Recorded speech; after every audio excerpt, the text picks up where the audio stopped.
है, इतनी elegant personality है और इतनी टैलेंटेड है माशाल्लाह, तो कभी ड्रामा सीरियल्स वगैरह से तो ऑफर्स आई होंगी।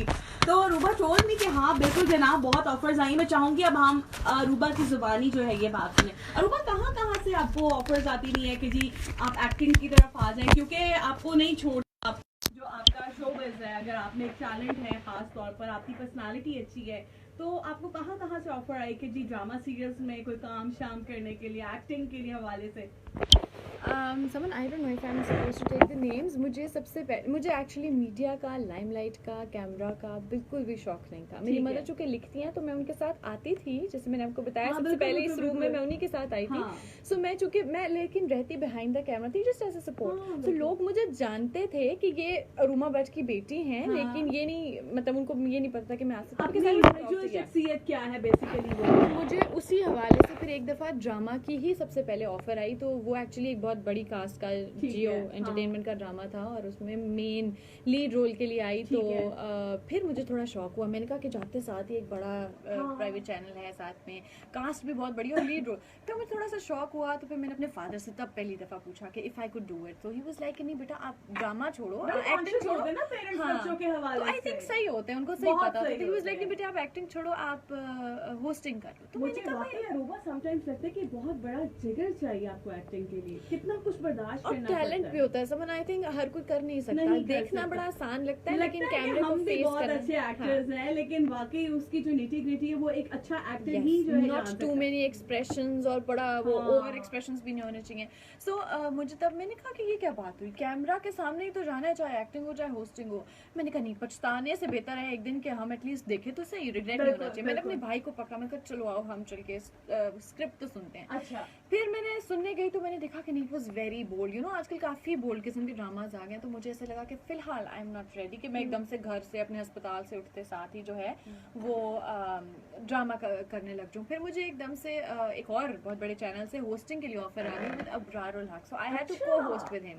सो यू नो आपको घर बैठे बैठे एक सुपरस्टार ऑफ द एरा के साथ वो काम करने का मौका मिल जाए तो उससे बड़ी क्या बात है। और फिर उसके बाद they were paying me really good और आपको फेम मिल रही है और आपने इतना कुछ खास करना भी नहीं, रोज के कपड़े नहीं। मुझे ये चीजें आइडियोलॉजी थोड़ी सी मुझे वो उस तरह से फैसिनेट किया। होस्टिंग का तब भी कोई शौक नहीं हुआ मुझे। लड़कियों को ज्यादा शौक यही होता है, कपड़े पहनूंगी, रोज तैयार होंगे, है ना, हर चीज मिलेगी। तो फिर मैं उस नजरिए से गई कि ट्राई करके देख लेते, हो गया तो ठीक है, नहीं हुआ तो कोई बात नहीं, कौन सी मेरी रोजी रोटी। सही बात है। तो फिर मैंने वहां से किया। उसके बाद फिर मुझे मेरे शो के लिए कॉल आ गई, जो मेरा लाइव शो ब्रंच शो, आप भी उसमें आई हैं। फिर मैंने वहां से करते करते आई थिंक जब एक दफा ये फिर आपके हाथ में चीज आ जाती है सो आप नहीं कर सकते। लेकिन इसी के दौरान मुझे बहुत सारे ड्रामास की ऑफर हुई। तब तक I was not actually mentally prepared और प्लस ये कि I was not in Pakistan last year जब ये आई।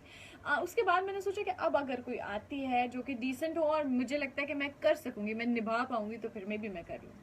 अरूबा, मेडिकल फील्ड में आने की जो खास वजह थी वो क्या थी? क्योंकि बात पेरेंट्स जो है बड़ी टची हो जाते हैं, वो कहते हैं पहले जो हमने कहा वो कर लो, उसके बाद फिर वो करना जो तुम चाहते हो। समन मेरी फैमिली में सब डॉक्टर्स हैं। मेरे फादर, मेरे नाना, मेरे मामू, my brother in law, like my sister's husband, everybody is a doctor. So वो एक जो ना एक हेरिटेज में आ रही होती है, वो हमारी विरासत में आ रही है डॉक्टरी जो है। तो और मैं एक मतलब बहुत ज्यादा नर्डी या बुकवर्म नहीं थी, but I was a good student कि मुझे जिस मर्जी फील्ड में डाल दिया जाए मैं कर लेती। तो फिर मेरी मदर को शौक था कि जाहिर बात है इतनी जनरेशन चलती आ रही है तो मेरा ही बच्चा डॉक्टर जरूर हो। मेरा भाई बहुत छोटा था तो इसलिए फिर मैं ही थी। तो मेरी बहन बना, भाई ने सोचा कि नहीं, he is like no medicine at all. मेरी बहन जो है बड़ी, she is in England, she is a lawyer. तो फिर मामा ने कहा कि नहीं, एक बच्चे को तो मेरा शौक पूरा करना है। सो मैं डॉक्टर बनी। मीडिया में मेरी फैमिली में दूर दूर तक कोई भी नहीं है। मेरी मदर ने, चूंकि शायद हम सब लोग बहुत बिजी हो गए, मैं डॉक्टर बन गई तो हम बिजी हो गए ना, वो पहले लिखती थी फिर उन्होंने छोड़ दिया, फिर उन्होंने लिखना शुरू किया, फिर उन्होंने बुक लिखी, फिर वो मीडिया में अभी आई है, रिसेंटली आई थी तो उनके साथ मैं आई। तो फिर मीडिया जहाँ पे किसी एक टैलेंट को देख लेता है वो छोड़ता टैलेंट को देख लेता है, हाथ से नहीं जाने देता। एग्जैक्टली। एक ये बहुत अच्छी बात आपने कि मीडिया जब टैलेंट को देख लेता है, यहाँ पर लोगों का ना एक डिफरेंट माइंडसेट बना हुआ है। लोग कहते हैं कि जी टैलेंट से अलावा आपकी पर्सनालिटी भी मैटर करती है। पर्सनालिटी कितनी देर तक मैटर कर सकती है? आपको कोई भी काम करने के लिए डाला जाए, आपकी performance matters a lot. True, very Personality true. तो आपकी समन matter करती है। पर्सनैलिटी के अलावा जो हमारे कैमरे की आंख है ना, और जो हमारा व्यूअर देखने वाला है, वो बिल्कुल, बहुत समझदार है। बिल्कुल। जितनी मर्जी पर्सनैलिटी के साथ या अप्रोच, यहाँ पे आपको पता है पर्ची सिस्टम बहुत चलता है, बड़े बहुत लोग ज्यादा। आते हैं, लेकिन उनमें भी मैं ये नहीं कहती कि जो पर्ची पे आए वो लेकिन टैलेंटेड उनके नहीं बारे होते। में खास तौर पे एक वर्ड कहा जाता है ना, पसली लोग जो हाँ, होते हैं, जो हाँ। मतलब अब आप कितनी देर तक सिफारिश के साथ किसी जगह पे रह सकते हो, सकते हैं। आपको एट द एंड अपनी परफॉर्मेंस जो है वो दिखानी है। बिल्कुल। तो यहाँ पे बहुत सारे लोगों को शौक तो होता है काम करने का, लेकिन वो ये भूल जाते हैं कि इसके लिए परफॉर्मेंस जो है परफॉर्मेंस, उसकी और बहुत आई थिंक important एक नेचुरल इनबिल्ट चीज अल्लाह हाँ, अल्लाह ने दिया है हर बिल्कुल, इंसान के अंदर, हर कोई बिल्कुल। नहीं कर सकता। अच्छा, हर कोई वाकई नहीं कर सकता, ये आपके ब्लड में होती है चीज, जो भी आपने करनी होती है, फिर वो चाहे कोई, अच्छा कुछ लोग अफोर्ड नहीं कर सकते स्टडीज, तो उनके अंदर एक वो प्री ब्रेड चीज होती है कि उन्होंने ये करना होता और है। कुछ लोग समझते हैं कि पढ़ाई लिखाई ज़रूरी नहीं है, बस आ जाओ, एक्टिंग मीडिया लाइमलाइट मिल जाएगी तो ज़िंदगी में सारा पैसा कमा लेंगे।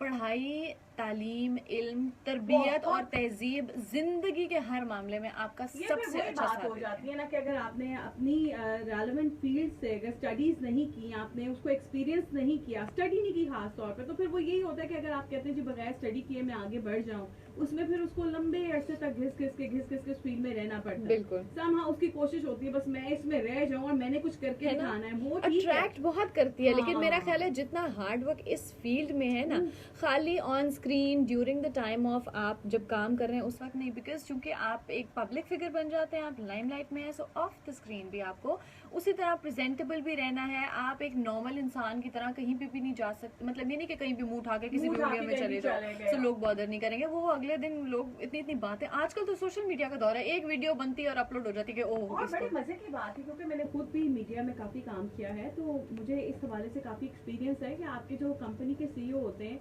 उन्होंने कैमरास बकायदा आपके ऊपर लगाए होते हैं, वो देख रहे होते हैं आपके एक्शंस क्या हैं, Yes. आपकी हर तरह की परफॉर्मेंस पर उनकी नजर होती है। Are you serious about your job or not? अगर आप किसी के साथ खड़े हुए पाए गए तो फॉरन एक्शन है ना, किस किस्म का, you are always being monitored. आपकी पर्सनालिटी जो है ना वो अपने हद तक महदूद नहीं रहती, वो किसी के कहना चाहिए ना उसमें आ जाती है, एक लिमिट में आ जाती है कि आपने किससे बात करनी है, वही ना, किससे तो नहीं हम करनी। बाउंड हो जाते हैं, हम Bound हर हो तरह से उस तरह से नॉर्मल बीइंग में नहीं रह सकते। एग्जैक्टली तो ये सारी चीजें बहुत ज्यादा मैटर करती हैं आपकी लाइफ में। लोगों को लगता है कि शायद जो एंकर बन के बैठ गया या होस्ट बन के बैठ और गया बड़ा बस बन आसान गया काम है। है, बैठे आके 2 गप्पे मारी तो फिर चल पड़े। मैं हालांकि इस दौर से जितने भी एंकर्स हैं, जितने भी होस्ट हैं ना, वो गुजर चुके हैं कि जब उनको, देखिए आम रूटीन में आपको कोई कुछ कह देता तो आप कितना हर्ट हो जाते हैं, बिल्कुल। लेकिन ये एक ऐसी फील्ड है कि इसमें आपको मिनट के बाद एक कमेंट सुनना पड़ रहा होता है अपने सीनियर्स की तरफ से। यस, क्योंकि अगर प्रोग्राम जा रहे हैं ऑन एयर तो it's not only you that you are the host and you are making it on air, इसके पीछे पूरी टीम होती है। yes. और उस टीम ने एक तरह से आपको चलाना होता है, ठीक है, आप तो what you are doing is very well, लेकिन उसके पीछे भी बिल्कुल, कुछ हम लोग एक होते हैं। कैप्टन बन के स्टीयरिंग पकड़ के बैठे तो है, लेकिन पीछे से अगर हमारा वो पीछे। पावर इंजन नहीं होगा, कोई उसको चलाने वाला नहीं होगा, तो Exactly. फिर इट्स बड़ी नॉट बातें गोइंग सुननी पड़ती होंगी अरूबा, एकदम से कोई ब्लंडर हो गया और उसके बाद आपको उस ब्लंडर के ऊपर कुछ सुनना पड़ गया।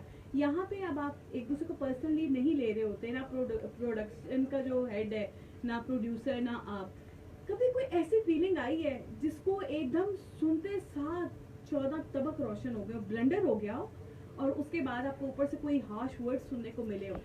मैं अभी अल्हम्दुलिल्लाह जब से आई स्टार्टेड उसके बाद तो इतना नहीं होता, बट मैं शुरू में जब नई थी और मेरा पहला साल चल रहा था, और मैंने शुरू में जैसे आपको बताया, हाँ मैंने आपको यही बताया कि मैं तब होती थी रिकॉर्डेड शो में सबसे पहले अब्रार रहमान के साथ जब मैंने स्टार्ट किया। उसके बाद जब मेरा लाइव शो हुआ तो कोई यहाँ पे ऐसा ट्रेनिंग इंस्टीट्यूट और कुछ भी नहीं है, तो मुझे जाते ही सेकेंड डे लाइव कर दिया गया। तो लाइव में भी आप चले थोड़ा नॉर्मल करके, थोड़ा कंफ्यूज पर्सनैलिटी के साथ कर ही लेते हो। फिर उसके बाद आता है जब हमारे कोई नेशनल स्पेशल डेज आते हैं, यू नो, आपको इतना एक्सपीरियंस नहीं होता, आपके पास कोई सीनियर नहीं होता, सो हमारा इसी तरह एक नेशनल डे आया और उसके ऊपर मैंने करना था। तो मुझे लगता है कि हम नॉर्मल बात कर लेते हैं, उसमें इतना प्रेशर नहीं होता। प्रेशर जब आपके ऊपर डाला जाता है ना मैनेजमेंट से कि oh this is something special and you have to be very vigilant, मुंह से कोई बात ना निकले, कोई कंट्रोवर्सी ना आए, फिर आप जब इतने कॉन्शियस हो जाते हैं, आपकी आवाज लड़खड़ाती है, आप कॉन्फिडेंट नहीं होते कि मैंने ये कह दिया तो कोई गलत, ब्लंडर होने के चांसेस ज्यादा होते हैं, फिर फंबल आप ज्यादा कर फंबल जाते हो। ज्यादा होने लग जाते हैं। तो फिर आई थिंक उस वही मेरा एक ऐसा शो था जिसपे मैं ब्लंडर तो हो ना हो, लेकिन जब मैंने शुरू किया तो मैं बड़ी नर्वस थी, मैं बहुत कंफ्यूज थी, मेरी आवाज थोड़ी सी आई वाज ट्रैम्बलिंग, और उसके ऊपर फिर मुझे वो ना बहुत ज्यादा गुस्से में नहीं, लेकिन हाँ इनडायरेक्टली एक ब्लेमिंग आपके ऊपर आ जाती है कि oh what you have done, ये किस किस्म का शो किया, अच्छा खासा ही वो डूइंग। लेकिन उसके बाद अल्हम्दुलिल्लाह एवरीथिंग वेंट वेल। फिर मैंने ना थोड़े कान धरने छोड़ दिए कि आपका अपना, जब तक आप कॉन्फिडेंट होके अपने ध्यान से करो। अभी मैं आप बात करो और आपको पीछे से आके कहीं नहीं ये ना करो, अच्छा ये बात छोड़ दो, ये तो आप खुद ही कंफ्यूज हो जाते हैं। तो शुरू में I was being poked a lot, लेकिन फिर उसके बाद मैंने आहिस्ता आहिस्ता ये सीखा कि नहीं, जब मैं एयर हो गई हूँ तो ये कैमरा, ये माइक, ये मेरे हवाले है, इसको मैं अपने तरीके से करूंगी। किसी ने बताना है बीच में आके बता दे, पहले बता दे, बाद में गाइड कर दे, बट ड्यूरिंग द शो किसी को इंटरप्ट नहीं करना चाहिए। देखें, ये अब एक लेवल आ गया। मैं चाहूंगी इसके ऊपर हम डिटेल बात करें, लेकिन मुझे लगता है कि बहुत ज्यादा गैप आ रहा है, तो एक सॉन्ग चलाना जो है वो रिसर्च के लिए हमको रिफ्रेश करना बहुत जरूरी है। और चाहेंगे कि अरूबा की पसंद का ही कोई गाना हो, तो अरूबा ने हमें कहा था वो सॉन्ग चलाने को। ये अभी हम बात कर रहे थे ना किस्मत का, किस्मत का गाना है, किस्मत बदलती देखी मैंने। क्या मैं कहती हूँ, मैं पंजाबी सॉन्ग्स बहुत कम सुनती हूँ, लेकिन ना उस दिन मैंने यकीन जाने गाड़ी में मैंने ये सॉन्ग सुन लिया। किस्मत मूवी है और उसका ये गाना है, तो मैंने जब ये सुना ना, किस्मत बदलती देखी मैंने, तो मैं तो आई गॉट फ्लैट। तो जनाब टाइम चेक हो गया है, वक्त टाइम चेक की तरफ चलते हैं और साथ ही गाना भी सुनते हैं और वापस आते हैं जनाब डॉक्टर रूबा के साथ गपशप करने।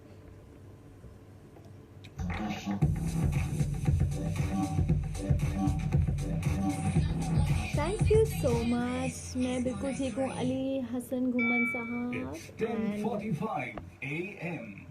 Thank you so much, thank you so much. इतने ढेर सारे लोग जो मुझे देख रहे हैं, पसंद कर रहे हैं, बातें कर रहे हैं। आपका टाइम, इस वक्त हम लाइव हैं FM मस्त FM 103, हमेशा मेरा ऊपर नीचे हो जाता है। और मेरे साथ हैं ये रही summer. Thank you for listening अस। और हम लोग बातें कर रहे हैं। हाय उबैद रहमान, राजा जैन, नईम साहिब, अकरम, बहुत हेलो जो मुझे देख रहे हैं, जो मुझसे बातें कर रहे हैं, मुझे अच्छा लग रहा है। और आप लोगों के लिए मैं इस वक्त लाइव हूँ, आप हमें सुन भी सकते हैं, आप हमें मैसेज भी कर सकते हैं। मैं बस थैंक यू सो मच। इस वक्त एड्स भी चल रहे हैं, गाने भी चल रहे हैं। हमने सॉन्ग, ये एड चल रहा है, ये सॉन्ग है, अच्छा सॉन्ग चलेगा। तो बड़ा अच्छा सॉन्ग, समन की चॉइस, हमारी चॉइस, लिरिक्स ना सुन के मेरा दिल खुश हो रहा था ना। किस्मत बदलती देखी मैं, और वाकई इट इज लोग बदलने देखे मैंने, ओए होए, ऐसे ऐसे लोग बदलते देखे हैं, अच्छाई में, बुराई में, अच्छे वक्त में साथ होता है। इसके ऊपर बात करेंगे, ये हमारा टॉपिक होगा। हमने इस तरह